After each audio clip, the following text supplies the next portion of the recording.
Welcome, students, to today's Explainer! Go ahead and gather around because today we're going to dive into a truly fascinating, timeless fable. We're talking about a story set in a vast, peaceful valley that suddenly found itself plagued by, a really mysterious sickness. So let's just jump right into the tale of the Rider of the Seventh Dawn and see what kind of lessons we can pull from it today. Now, what happens when a sickness isn't in the flesh, but in the soul? That was the exact predicament facing the valley in our story. Picture an age of stone towers and fluttering banners, with 7 incredibly prosperous towns. Their markets were overflowing, their walls were practically impenetrable, but despite all that outward success, they were rotting from the inside out. This valley used to be known as the Garden of Balance, but it was fast becoming a land of deep, deep unrest. Section 1. A sickness of the soul. The whole concept of a hollow town is actually super fascinating. Corruption spread through these places like rot hidden right beneath polished floors. Justice started to bend, trust completely fractured, and people who literally used to be friendly neighbors suddenly turned into bitter rivals. This wasn't the kind of sickness a doctor could just write a prescription for. It was a disease of the heart. But then, something shifted. Right at the very edge of winter's last night, this completely mysterious figure appeared. The fable describes a rider wearing a robe of brilliant white, absolutely untouched by the dust of the road. His hair and beard shimmered like silver in the early morning light. He rode this stunning white horse with no saddle or bridle, and he carried a white staff carved with symbols that literally no scholar could even begin to decode. He arrived at dawn, left at sunset, and to each of the 7 towns he brought a highly specific, transformative gift. Section 2. Shadows of the Self. First up, we're going to look at the inner diseases spawned in the first 3 towns.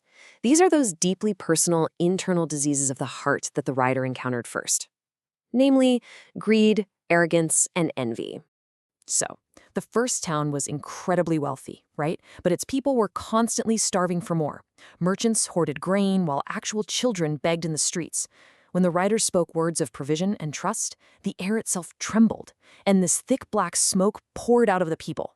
Picture this, a monstrous creature forming, with endless arms clutching coins, jewels, scraps of bread, basically swallowing everything it touched. But the rider?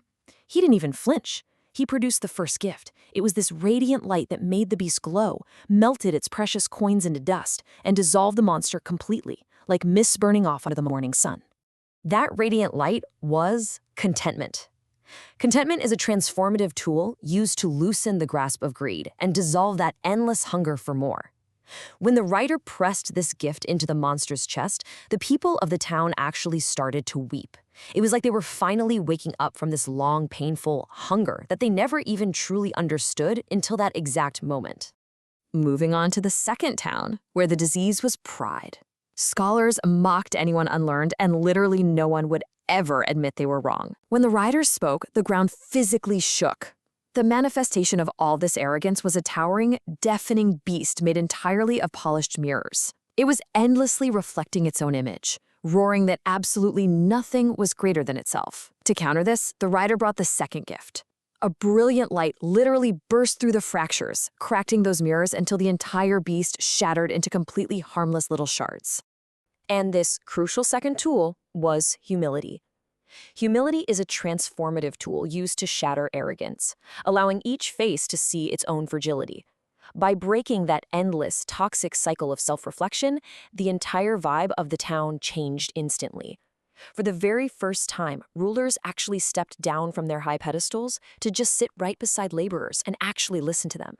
Now, the third town suffered terribly from the disease of envy. Joy just couldn't survive there. Neighbors constantly whispered and undermined each other. As the rider spoke, all their resentment coiled up into this nasty green smoke serpent with 1,000 watchful, suspicious eyes. It literally hissed at every smile and tried to crush every single celebration. But the rider countered it with the third gift, an unraveling, warm light.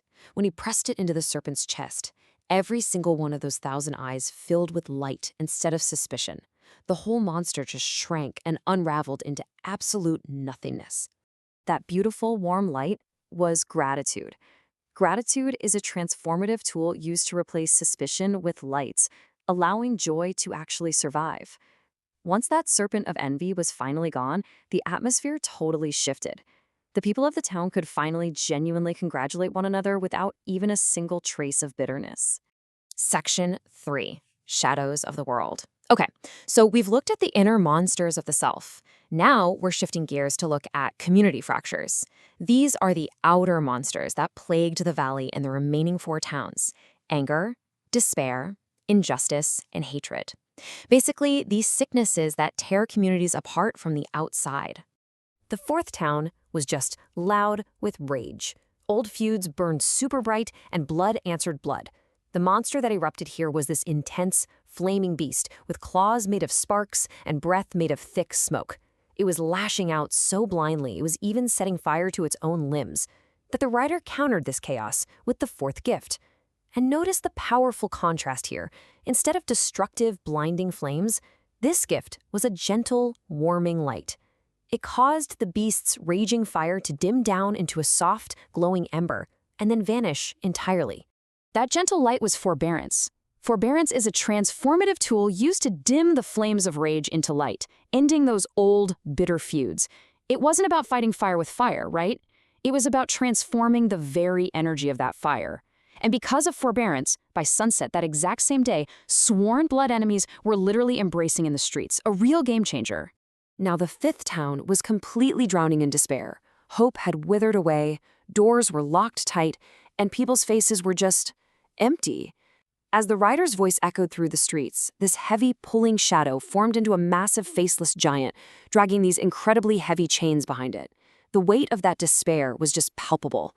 But the writer brought the 5th gift: dawn mist and snapping chains. As the gift touched the monster, these huge crocks of brilliant light broke right through the heavy darkness.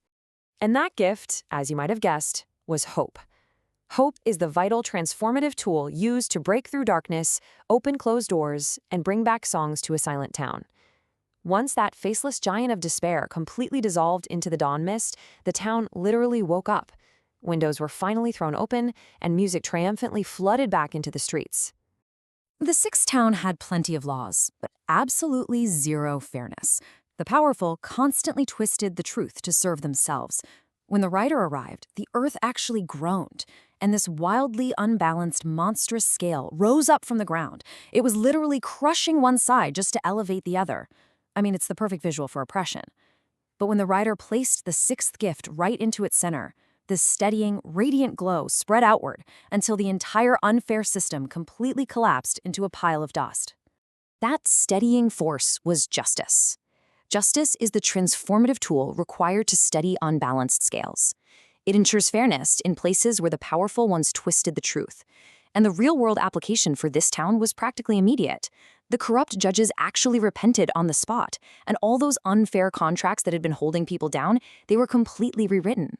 Finally, we reached the 7th town, and this town suffered from the deepest, most difficult disease of all: hatred.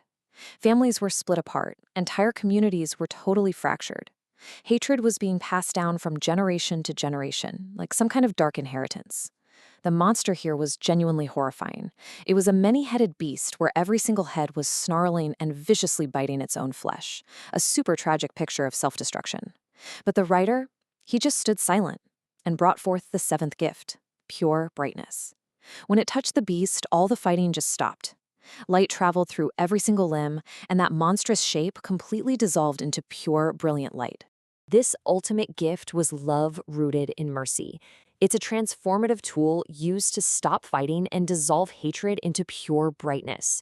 When this specific gift was given, this profound, heavy silence fell over the most violently divided town in the whole valley. And out of that deep silence, true, lasting reconciliation finally began to take root. Section 4. The writer's departure.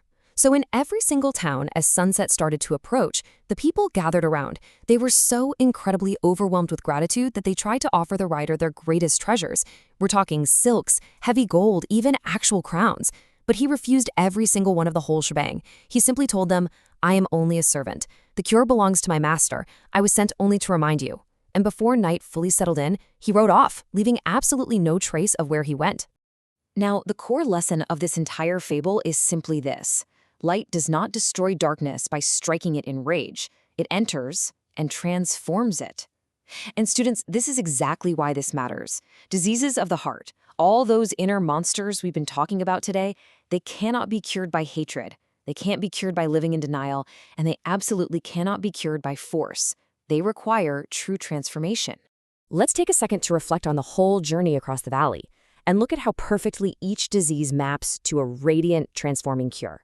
Against the suffocating black smoke of greed, we need contentment. Against the shattered mirrors of arrogance, humility. For envy, we use gratitude. For the blazing flames of anger, forbearance. Against the heavy, dragging chains of despair, we bring hope. For injustice, we apply justice. And for that awful, self-destructive beast of hatred, we need the ultimate cure, love rooted in mercy. Years passed after that, and the valley remained incredibly peaceful. But the elders made sure to teach their children one enduring, absolutely crucial piece of wisdom. The monsters were never strangers. They were born from within us, and they can return if neglected. Honestly, that is the real takeaway here. The tools the writer brought aren't just one-and-done things. They require constant, daily practice. The monsters of the soul are always waiting in the shadows if we forget to cultivate our inner light. And so, I want to leave you with this provocative thought as we wrap up our explainer today. Which tool will you use to transform the monsters in your own heart? Because look, we all have shadows. Every single one of us struggles with some form of greed, pride, envy, or anger from time to time. So I really challenge you to reflect today. Which of these 7 gifts do you personally need to practice the most in your own life right now? Thank you so much for gathering around for this story today, and keep seeking that light.